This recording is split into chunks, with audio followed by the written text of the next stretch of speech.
we'd have been talking. We'd have been talking for an hour, and I never hit the live button. All right, hey, we're back, guys. Hope you come and join us. Hopefully, it shows up right next to the last one. We fixed the echo problem. It was his fault. He did it. It was my fault. My fault. My bad. Man, you know, I gotta. So you gotta get a shot. You're getting a shot for that, man. You're getting a shot for that. yeah. Give me a, what is it? 4 series, 5 series shot? 3 series shot? Yeah, some people don't know what a shot is. It doesn't mean they line you up and shoot you. Yeah. Yep. Did you ever get a shot? Shot free? Nope. Shot free. Me too, except for New Year's. Yeah. Oh yeah. I did a relapse in prison. My second New Year's there, they were selling shots of Patron for $8, and I'm going. This is the camp. Wow. Mind you, we don't have a fence, so things are a lot cheaper. And I'm going $8. I can't even get that in a regular bar for $8. It's $10. Give me one. You know how it is. You know, in AA, there will come a time you'll have no defense. I'm already in prison. You know, I'm getting to know people. I've been there a couple years. Give me that damn shot. I got money on my books. I got like $22 on my books, but I can get 3 shots. You know. You had $8. That's all that mattered. Yeah, real shots. I mean, a Patron, man, in a camp. We're spoiled. They hate us. I don't like to tell people that have been to higher up prisons. Yeah, you don't want to know how good they get it in a camp. Anything in the world you want, just delivered to the side of the road. They'll pay a guy $300, $400, $500 to run out to the road at 3 a.m. and they get caught once in a while. But normally they got all that time. They got guards. They got lookouts. They know what they're doing. Oh yeah. And the correctional officers, I know they don't like to be called guards, but the guards, there's one truck that drives around all the complexes. We had 4 prisons, and they know that he just left here. It's gonna be 22 minutes and 18 seconds before he gets back. Get to that road quick, and they got it all. You know, I'm not giving away information. I'm not snitching, guys. And all the guards know this. Okay, they don't want to do that. They don't care. They're at a camp. They know when they come to work, they're going home. Nobody's going to manipulate them to bring in contraband. Nobody's going to threaten their family, and they're not going to get shot or anything. They know they're going to go home alive every day they show up for work. In a penitentiary, whole nother ballpark. Oh, yeah. Completely different life. Even for the guards. So correctional officers, excuse me, they don't even like COs. They want to be called correctional officers. Well, quit calling us whatever you call us. It's funny too. The guard respect thing, the guard inmate respect thing is crazy because at the camps and the lows, they're so disrespectful. And then as you go up in security levels, because they might get their ass whooped, they tend to be a little bit more respectful to people. It's pretty crazy.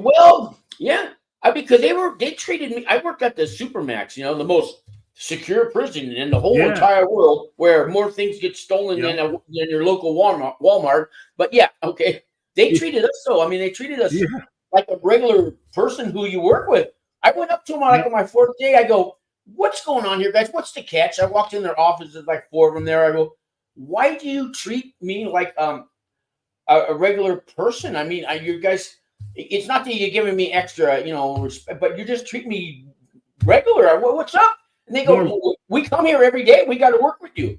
Why not talk to you and chop it up?" And, he goes, "If we tried to the way you're talking that you expected, would you want to come here to work every day?" And I go, "Probably not." Exactly. Yeah, exactly. Yeah. It's pretty, it's a pretty fine line they got to walk. But, yeah, so you want me to backtrack a little bit? I don't know what people probably heard. It probably now YouTube's going to have 2 different videos going, but guy, Johnny Bulldog. Okay. We could get into why they call you that, but was on the show. I had a Bulldog rescue. That's why I got the nickname. Oh, okay. So it was part of that. Bulldog bullshit. Okay, we get it, man. No. But anyways, he I can go back. Guys, he's out now. He's been on the show before he went in, and we're just 2 guys who've done prison time, chopping it up, talking about life after, right? Yeah, pretty much. And you did a year in a county jail. That's a tough one. That county jail time in a year. Jails aren't designed to do a year. They're not made for people to do a year. Yeah, exactly. And I sat there because it was just a lot of red tape to get through, so it just prolonged it. I had to go to 4 different counties for court and consolidate it all into one. It was like, it was a process, man. It was real taxing. I got left in, so I would leave that county and go to another county. They'd leave me there for like a week. Wow. You got no money on your books there. No phone, no nothing. Then you got to go back to the county that you were, basically your home county. So yeah, it was a little rough, but it was what it was. And I knew I had drug court coming, so I knew I was getting out sometime soon. Good evening, Kathy. Wasn't 100% comments. Yeah, no, it's cool. I had a pretty good idea of when I was going to be like in treatment and all that stuff, because I did 4 months into treatment right from there.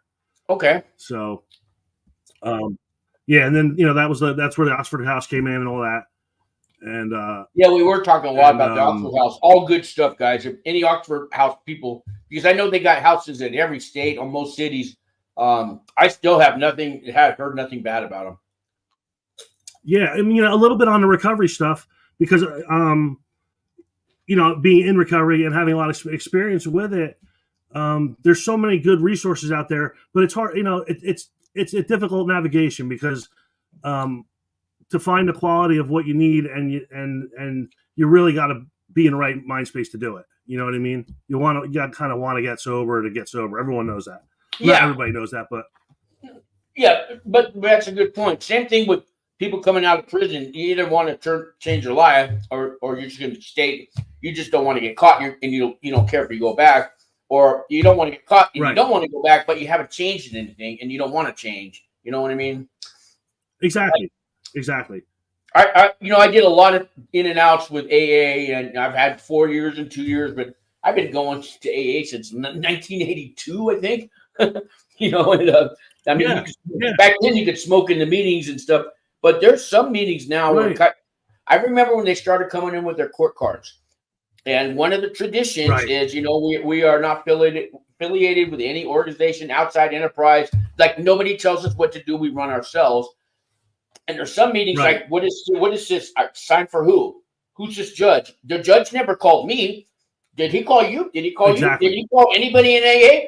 Well, we don't. No, there's some meetings that are, you can come to the meeting. That's great. We're not signing nothing. That's not how we work. Not signing any card. And some meetings will not accept that. Other meetings is to put your court cards in the basket when it's passed around. You'll get to it after the meeting. Other ones, I was a secretary in California. It's called secretaries. I think facilitators, other states.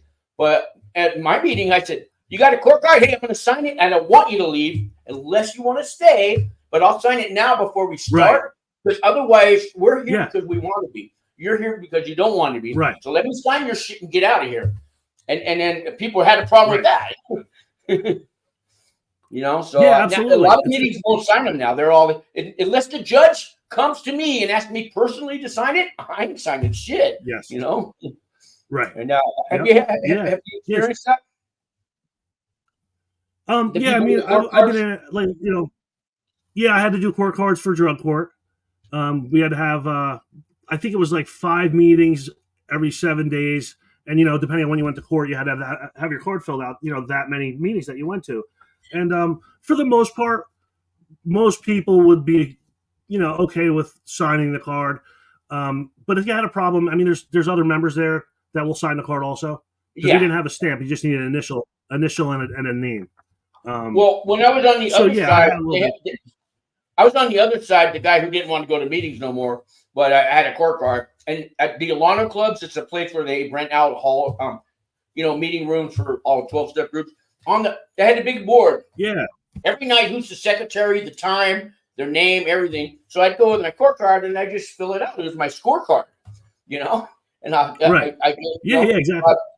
I get a blue pen with my right hand, 2 fingers. I get a green pen with these 3 fingers. I get a red pen with this. I do left hand, right hand. They all look different. I'm good.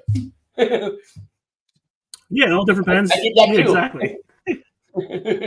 Here, but yeah, I went through. I've done, I've done it the right way. I've done it the wrong way. I started in AA. I mean, actually, it was probably even. It might have been an NA meeting when NA meetings were like nowhere to be found. I think I was in my teens, so I've been exposed to it. Yeah, I have a long history of drug and alcohol abuse on my father's side of the family and my mother's side actually too. But it's so I was exposed to it early. My father, my biological father was an opiate user his entire life. They have HA now, and I'm not talking about the motorcycle club. Right, exactly. Have you heard of HA? Yeah. Not the motorcycle club, guys. And I say club because I know. Yeah, exactly. Right. That's pretty funny. So I was exposed to it early, and it just evolved. And I went through a lot of treatment centers. I think I went through two long-term treatment centers, a couple short-term, some IOPs. So I was in and out of sobriety for a while. But in my like late 20s, I kind of got it, and I stayed sober for quite a while, like almost 15 years, a little shy of 15 years. No, that's quite a while. I mean, yeah, I think you. Yeah, I mean, I owned a house. I mean, you're cured. You're cured after 15 years. Well, yeah, I mean, you would think, right? Yeah, but the story takes a real strange turn after that, and it happens. Oh, let me guess. Fentanyl came out or Oxycontins? Which one? No, just kidding. No, I was meth. It was all meth for me. Yeah, I've never actually done an opiate either. So. Yeah, never touched an opiate. Not that everybody's addiction is their addiction. I don't like to go that way. I'd rather be up and be productive and do things. Yeah. I'm already depressed, and I'm going to take some more to get more depressed. Yeah, that's like what I want to be. Yeah. Yeah, exactly. So yes, and when I relapsed, it was just a whirlwind of legal this and legal that. So sitting on this side of it, kind of tying into what we started talking about. I gave so many people the power to decide my future for myself. Not for myself. I gave everybody else the power to kind of determine what was going to happen to me. And sitting on this side of it, I'm never going to let that happen again. It's just like I don't even want to think about having to pay a parking ticket or just giving my money away to people for not doing the right thing anymore. You know what I mean? I'm so tired of it. So it does get tiring. When you look at yourself, it gets tiring. So you looked at yourself, I'm guessing. Yeah, man. Yeah, absolutely. It's like a lot of people do. People like us that have lost time to the actual real world look at things a little differently, I guess, on the other side of it. You know what I mean? So it's a message that seems to be starting to get out there a little bit more, but a lot of people don't understand what it's like. So the reentry things are difficult. It's hard to get jobs. It's hard to get housing. New Jersey, I don't think you can even get a housing approval if you have a drug felony. Other felonies, they might let you in. See, I work with a property management company called TNC Management, guys. The owner is in recovery. His assistant guy, Mike, who's like the head guy, runs everything in recovery, and they started their property management company to help people just like us who are going forward in life. You don't have to be in recovery, but you're doing something positive. And now they have 118 apartment buildings all over town, and they own half of them now. And I bring them clients all the time. They let me screen the people first, and based on my work, and then they'll meet them. And if everything checks out, you're in. They'll do the background check after, and they say, I don't care if you robbed the bank 2 months ago, because what you've been doing now shows me you're worth. I'm going to give you a shot. You're just out of prison, they're fine. Your credit score's low. We got a program for that. If everything, just don't lie to us now, because I brought a guy in there once, and 4 months ago it says here you got pulled over, and it was a white stuff. It was meth. He goes, oh no, that was ketamine. That was ketamine. The guy goes, the way you just answered that, Save your application fee and stuff. And Sean, he told me, I know it happens. So he told me, next time you ask a few more questions, but yeah, and I had to walk the guy out. I go, hey, at least you didn't have to pay the application fee. But dude, I told you got to tell me everything. They do a background check right there in front of you, and well, but it was ketamine. Yeah. And it doesn't matter what it was. Yeah, it was there. And some people they're not getting it. He wasn't ready to pay rent. Exactly. You know what I mean? I just throw that out because there's some, stop lying, man. Stop lying to people and take accountability, and you'll be amazed. Yeah, exactly. You'll be amazed what doors will open. A lot will close, but a lot will open. Yeah, but the right ones open, and a lot of people that will take a chance on you, or see that you have potential, will value your accomplishments just as much as you do. Because they're watching you, grow and evolve and do things like, you're getting involved with things that were opposite of what you were doing before that. Right? I just, I don't know. Did I tell you about the city job that I got now? Yes. Yeah. Yeah. So they were calling me like 8. I just looked on my phone. So I had 8 phone calls from a lady and a man and someone, I guess 2 men and a woman. They were leaving me messages. I wasn't answering because I have this CPSW, Certified Peer Support Worker certificate that I went to University of New Mexico to get, and it's basically for anybody who's done time in jail or prison or been homeless or had some traumatic experience that they've overcome. You are valuable now because they can bill Medicaid $60 for every 15 minutes that you talk to somebody, and only if you talk for a minute, they still get the charge the $60 for the 15 minutes. So $240 an hour, they can bill for my just talking to you right now. They can make money off me, but also they know the experience I've had. I'm the one who can reach these people, not the psychiatrists and the shrinks and the social workers who went to college to help people but have no experience on what they're talking about. And I'm not to put them down because I do appreciate anybody who wants to help me. There was a time I didn't, but I'm valuable now. So yeah, I had all these job offers. So I took this job, and it's $70,000 a year, guys. It's because I was homeless. I've been a felon. I've been in jails. I've been a drug addict. All that stuff. Who says crime doesn't pay? Just don't. I'm 60 years old now. It's finally happening. You don't want to, you don't want to do that. Imagine, Yeah.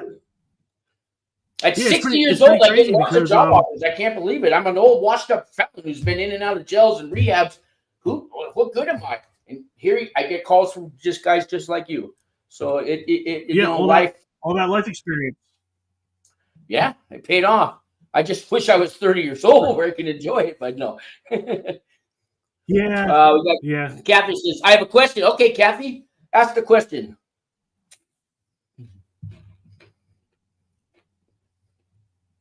We'll wait for Kathy, but go on. Okay.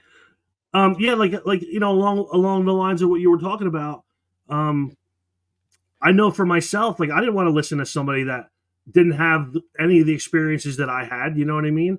Only an alcoholic can help another alcoholic, and that's still true. But let the other people. But there's other things, and I grew up the way I grew up was not the typical addiction story that you hear either. I grew up in I had a full family, even though I had a stepfather in the house, but I was 5. So I was raised in a 2-parent home. I have 3 siblings.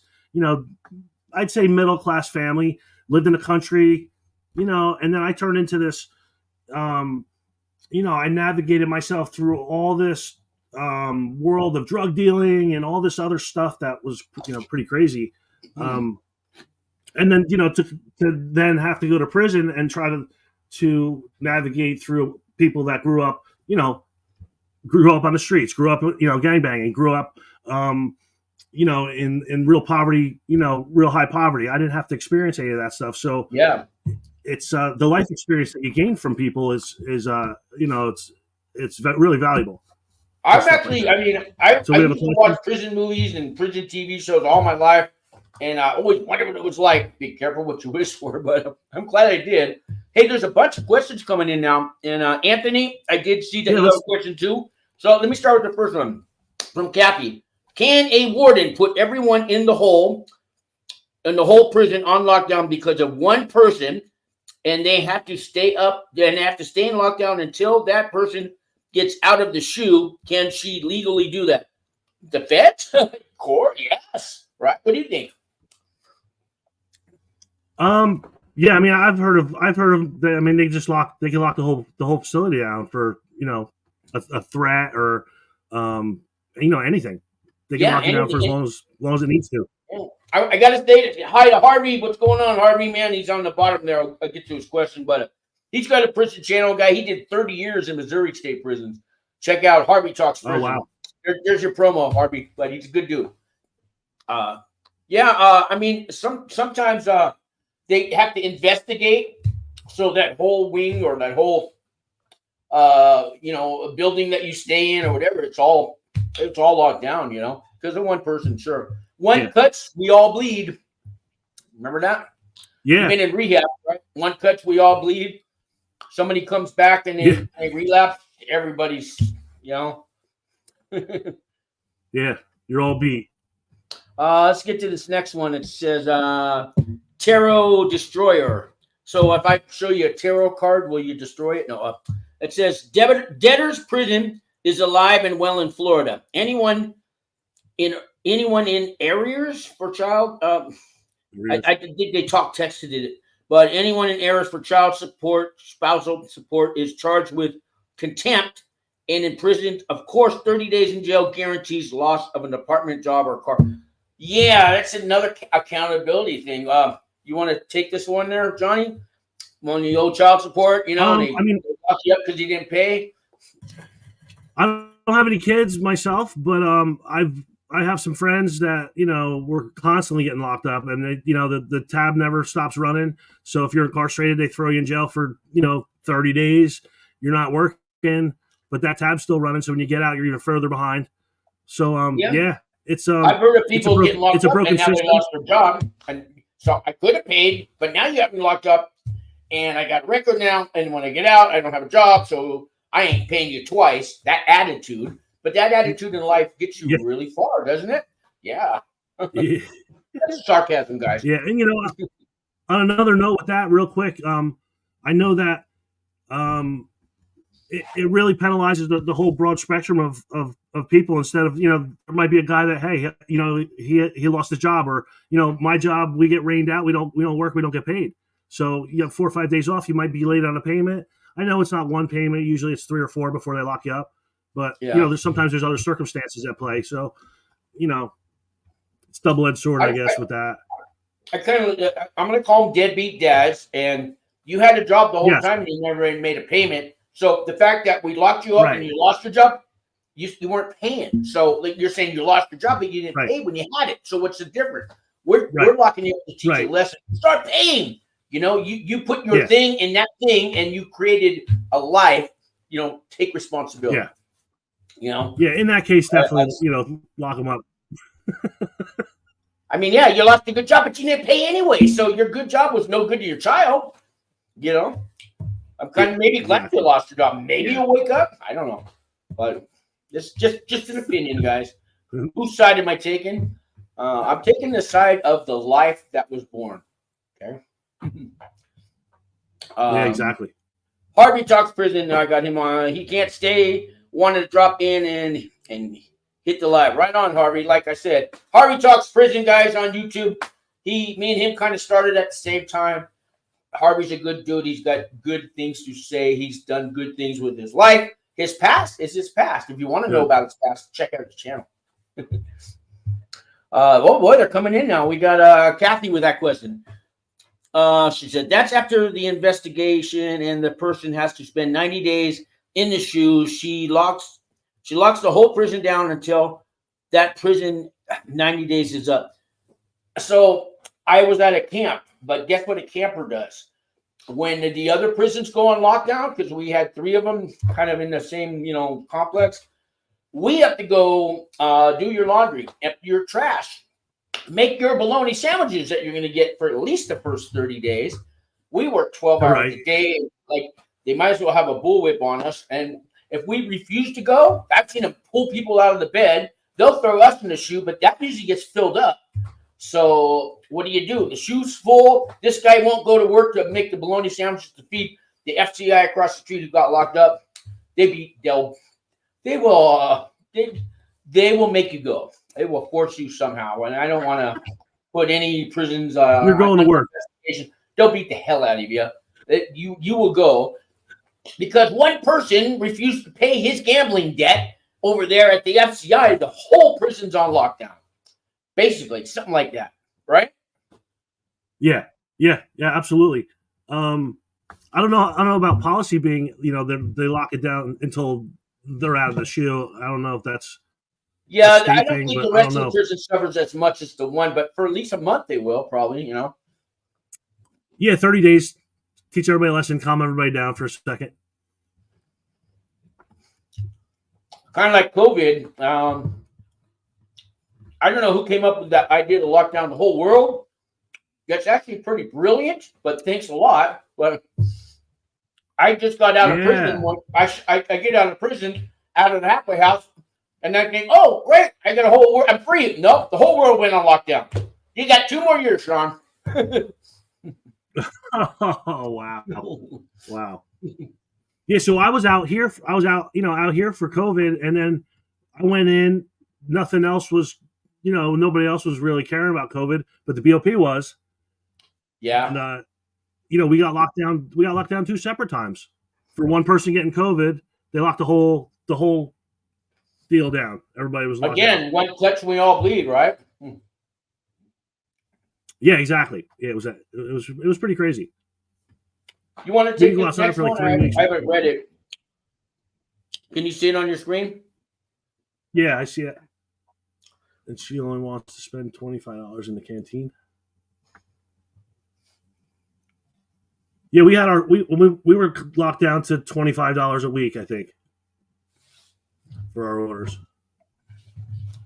I know when the prisons do go on lockdown, a lot of guys have like I'll say a go bag. Like if you're you're out there committing crimes in the world, a lot of especially white collar guys will have a go bag.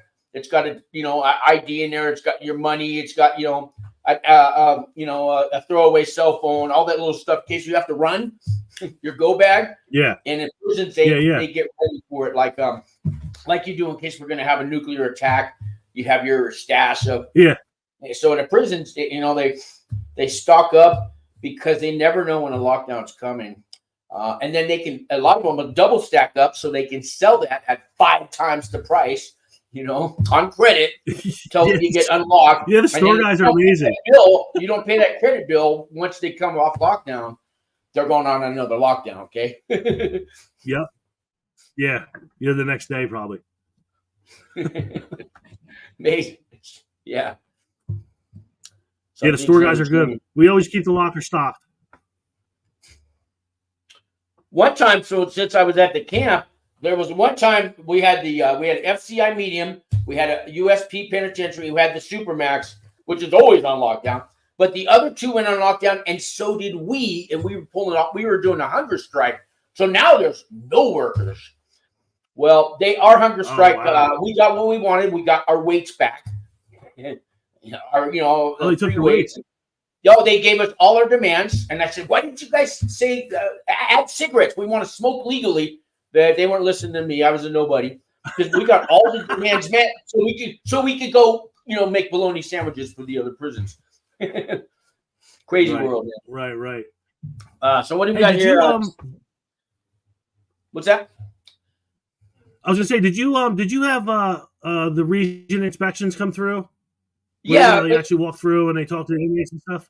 They do, and we're warned about 2 weeks ahead of time, and everything's got to be perfect. On Hamburger Day, Wednesdays, I go in with my tray, and the burgers right off the grill. They're putting it right on my plate. They're pulling the French fries out of the deep fryer, nice, fresh, hot. Everything was like perfect because it's not a surprise inspection. Yeah, we had those. Right. Yeah, it was. I was there for one of those. It was pretty funny actually to see the nonsense that went on for the whole inspection. I only and then wish as soon as they left, real it was over. surprise ones. Yeah. If they did a real surprise inspection, that's what they need to do. Oh, absolutely, yeah, no doubt. Tara says, Tara Destroyer said, there was a black guy who got a contempt charge for overpaying child support. Overpaying defied the judge's order. Oh, overpaying. I guess that's kind of saying, yeah, here's your money and fuck you too. I don't know. What do you think? Yeah, there has to be something attached to that, I think. Yeah, I mean, I'd like to know the whole case. I mean, normally they would just put that. You have $100 credit in your bank. That doesn't mean your next payment you don't have to give us 100. They would thanks for paying extra. You're a good father. I think that's how they would handle it, right? You don't get no bonus points for it. Yeah, I'd like to know the backstory on that one. Kathy says, need more info. I hate Colorado. Well, I did prison time there, but I don't know what the real place is like. And she says, yes, my husband was one, LOL. One, I guess, a child support guy, right? Your husband was, what do you think she means? A deadbeat dad, maybe? Deadbeat dad, yeah. DBD, that should be on the text. They have an acronym for everything now. DBD, right? Oh, wait, it says, yes, my husband has one. Oh, I don't know. Well, that could be a few. Don't let my mom start talking. $20 for a shot of coffee. Yeah, that's on lockdown, huh? Somebody got a block of Velveeta. They were selling it for like $30. What? Damn. Velveeta cheese, the block, a block of it from the kitchen. Yeah, I know. It's like $30 or something. Can you imagine these people out on the street trying to sell their stuff, man? Oh yeah, sneakers. I mean, some of the stuff, the watches. G-Shock watch is a white one. Everybody else has black ones, but this is a white one. Yeah, like you'll stand out. You'll stand out. Everybody will praise and worship you in the prison here. Exactly, it's crazy. You remember the guys with the 20 shoes? They pay to have somebody do their laundry. The guys come and buff their cell every day. These are those rich cats, right? Yeah. I swear to God, man. It's hysterical. I mean, I guess you got to do what you got to do if you're going to be there. I know everything's stripped from when you go to prison.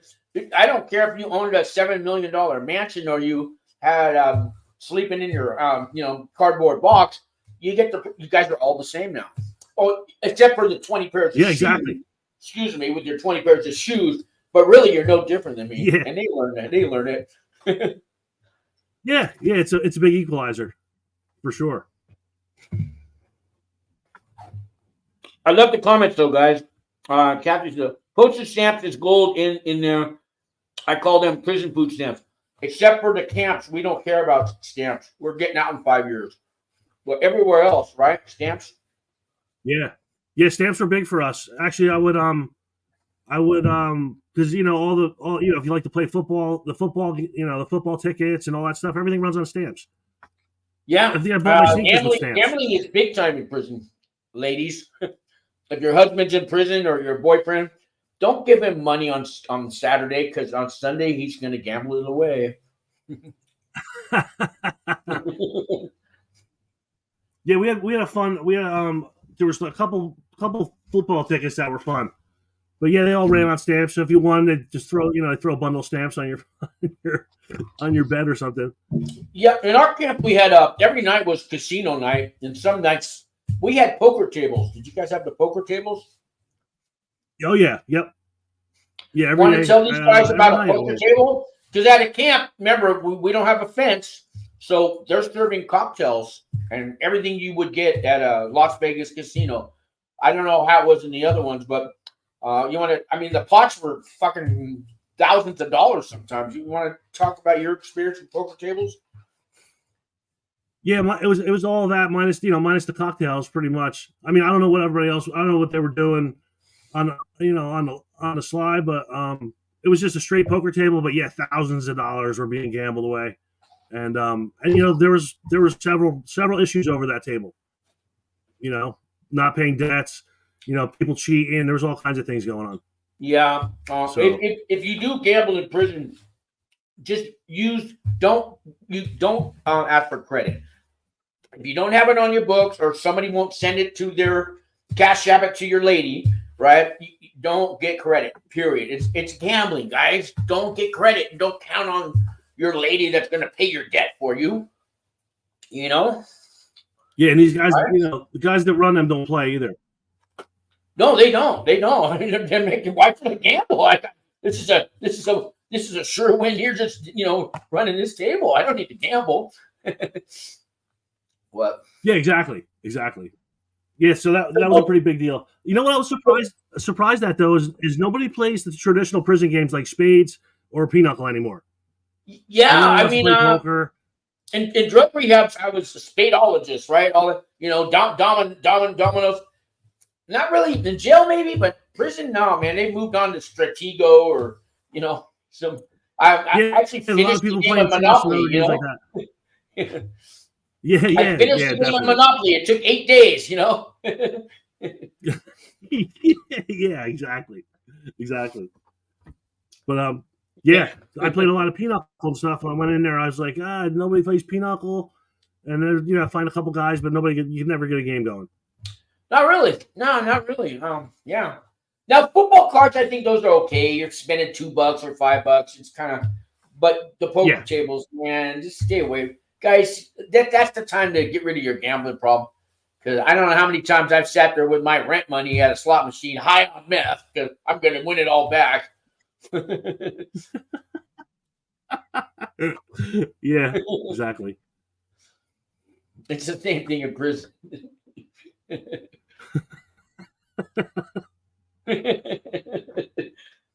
Some human nature things just don't change, man, no matter where you are. Yeah, no doubt. How about the guys who scream at their wives or their ladies as they're running their household from that prison phone, right? Or that jail phone. Yeah, the stress box. Do you think they get on there and it could be is there a like the chance for calmest those person people in the world too? I know. Is there a chance for those people to actually, overcome this and turn their life around? I mean, some of them I'd have to say probably not. It's a shame. So I know we've got a couple ladies in the audience. I want to ask the ladies that are in the audience, anybody listen later or leave a comment. If you have a man in jail or prison, is he running your household?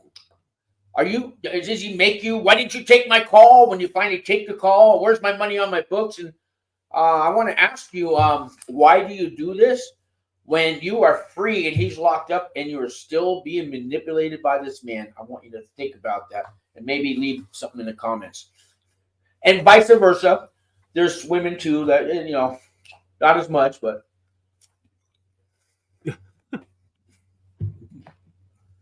How many guys, I ask you this question. I'm going to say 5 years or more, the odds are that your significant other is not going to be there for you when you get out, or if she's there, she's been cheating on you. A 5-year sentence or longer, but do you agree? I mean, I know I had Sully 8 years. She waited for him, but that's rare. Yeah, I'd say the magic number is probably between a year and 2 years. You'll see who's really going to stick around. Oh, even that sooner. Wow, I'm giving him 5 years benefit of the doubt, but you're right. I see that though. It depends too. Like I was in a relationship that I'm still in now, and the way we dealt with it together, and it was a short period of time, and everything was, we were solid and everything was good. But I've seen people that have relationships that go in, they say they're going to stick around a year later. There's nobody answering the phone. You're not getting mail anymore. The emails aren't coming in and stuff like that. So, I mean, if you're looking at a year beyond of steady time, I mean, the percentages I say go way down before someone's going to hold you down that long. It's really not feasible. They probably didn't have a healthy relationship to begin with. With the Yeah, lifestyle, exactly. The lifestyle you had that led you to prison, I highly doubt it was a healthy one. Right, and here's the other thing too. Like I know a lot of things happen spontaneously. Like you get arrested and you have drugs on, you go to jail, you don't make bail, and you end up staying in for a minute. But at the same time, if you're not solid, before that, like I wouldn't have gotten in a serious relationship with somebody if I knew I had a possibility of going away for 10 years, 20 years, 15, whatever. You know what I mean? I was under the impression that I wasn't going to have to go away at all, and ended up, only doing 5 months, which is, a very short period of time. Yeah. But I was solid through that, But after a year, like your buddies that you're hanging out with and all your friends, that nobody wants to really take the time out, answer a phone call from jail, send money. Write you a letter with a pen and a piece of paper, and find an envelope and get a stamp. I got lots of stamps. Exactly. They don't have stamps like exactly. We do. It's not easy to find a stamp. I think Walgreens sells them, maybe, but you got to buy the whole book. There's a machine somewhere I saw. Where do I get a stamp from? Right? It's not easy. Exactly. Yeah, I mean the court-link system and the federal system was a game changer for me, because I had gone to prison on the state level in my 20s, where you just had mail and phone, and that was it. You didn't have emails, you didn't have tablets, you didn't have any of that stuff. Kathy's sticking up for her man here. Not my husband, and he's a biggie. He loves food. LOL. He fills his locker up every Wednesday. Wednesday's his store day. So she's holding them down.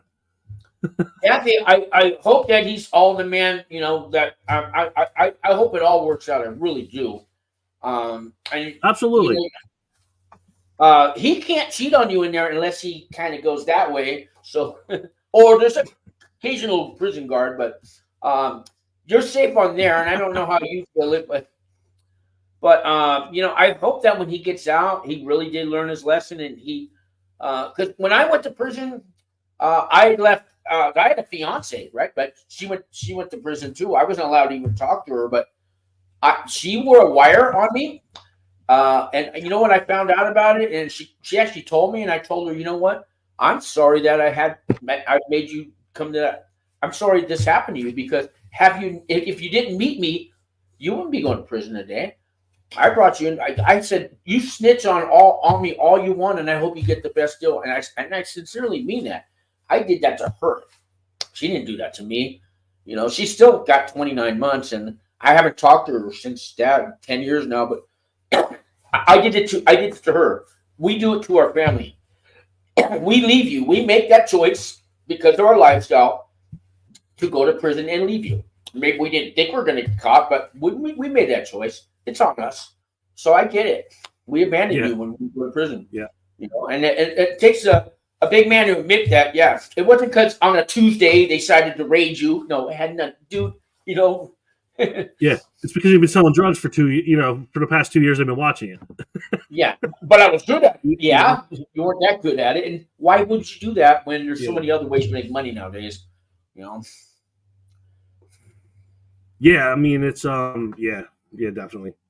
My mom has been a saint for me through this whole thing. I alienated pretty much everybody except for her. And at points it was even her. And so yeah, it was I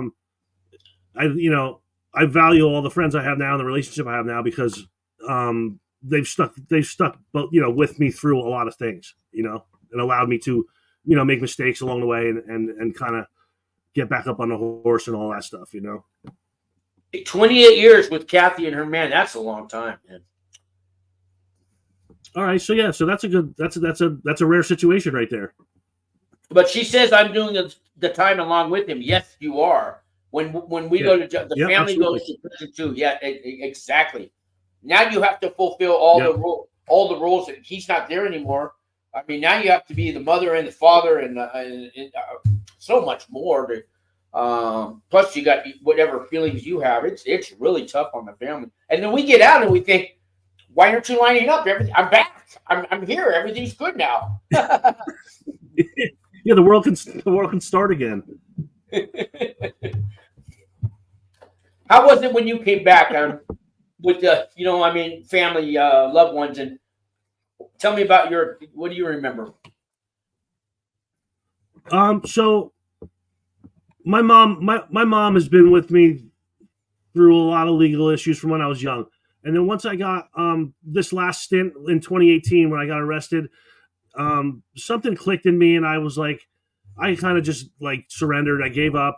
I just wanted to figure out my way to navigate this. And I had a long talk with my mom, and that was the catalyst, I think, for everything. Once I started to prove to her that I was setting back out on the right track and I wanted to redeem myself and set things straight again, she facilitated the opportunities to talk to other family members and advocate for me a little bit. So it kind of softened the blow a little bit. But there was a lot of people very angry with me. I got out of control and I never hurt anybody or physically or abused them. I just kind of cut myself out of everybody's life. And but see, that does hurt them, and sometimes that hurts you more than exactly. I'd rather have scars and bruises that those will heal. But that long term manipulation that you've done on me. I had 10 years of therapy. Feds paid for it, but I needed it, man. I still need it. Yeah, no doubt. I had some really good counselors through treatment and stuff, and it was a lot of luck of the draw stuff. Again, I've been very lucky. But yeah, I never maliciously hurt anybody.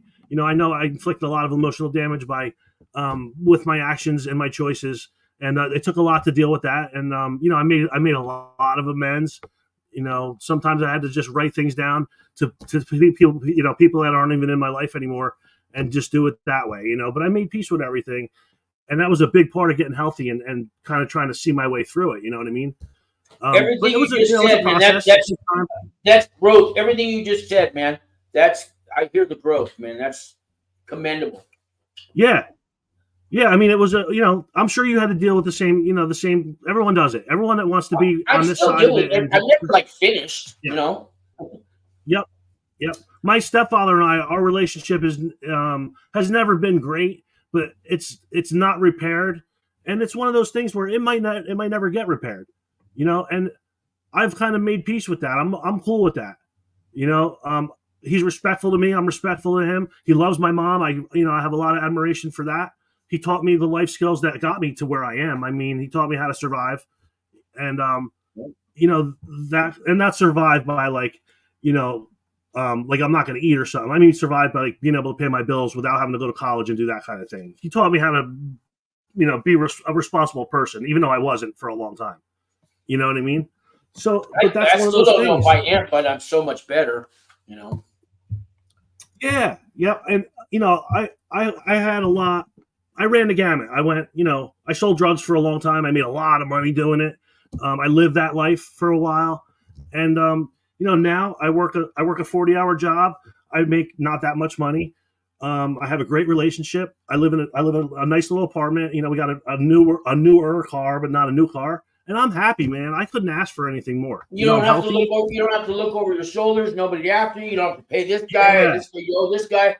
And you earn that money legally. That's hard-earned money. It's probably worth a lot more to you than when you made a quick, $2,000 on this one transaction kind of thing, right? Yeah, exactly. Like pay your bills at the end of the month. There's generally not much left over, a couple $100 here and there maybe, and that's cool. We eat good. We have a good time. We have everything we need, and I'm like a much happier person because I did it the right way. And there's thoughts that when things get tough, you're like, oh man, I could go make $10,000. Me too. Oh, they're doing this new scam, and I know how it's done. I could just make $3. I could, right, whatever it is. It's crazy. I got caught for a white collar crime, but that was that day. Okay, I'm normally not even the white collar. Yeah. I'm like you, man. Yeah, exactly, man. I mean, I never did much of my stuff. My trouble was strictly drug dealing. Me It was too. all Well, drugs we're or not drug drug related. dealing. Drugs involved. Yeah. Yeah, Drugs are yep, always yeah. behind it. Everything was everything had an undertone, and I think that's a lot of people's stories. And I know you know a lot about the RDAP program and all that, but there's really no resources out there for guys. It's real. I mean, not there's none. There's a lot more than there used to be, but it's hard to navigate these resources, especially in this area where I'm from. Well, I always say it's pick to choose wisely now that you are free from prison. The people you associate with, find the good ones, the ones that have Absolutely. positive things going on, and that's basically what any recovery or 12-step group. And there's church, there's a celebrate recovery, there's a circle of life, there's all these new ones coming out. But basically, it's who you are Yep. surrounding yourself with other positive people that talk about their feelings and all that stuff, which is, men can cry now. It's acceptable, right? We can cry with each other, not because somebody took your honey bun, Yeah. but we can show our Right. emotions now. And you find those people, and guess what? When 10 positive people are hanging around each other all the time, you know what happens? Good things. Yeah. Yeah. 10 negative Exactly. people hanging around, you know what happens? Read the news, Yeah. Yeah. find the people It's that so. support you, man, and and they're out there. They're out there, and that's I'm not talking that guy who like you're talking about Luis. That dude, he's a nerd. I don't want to hang out with Luis. Okay, Yeah.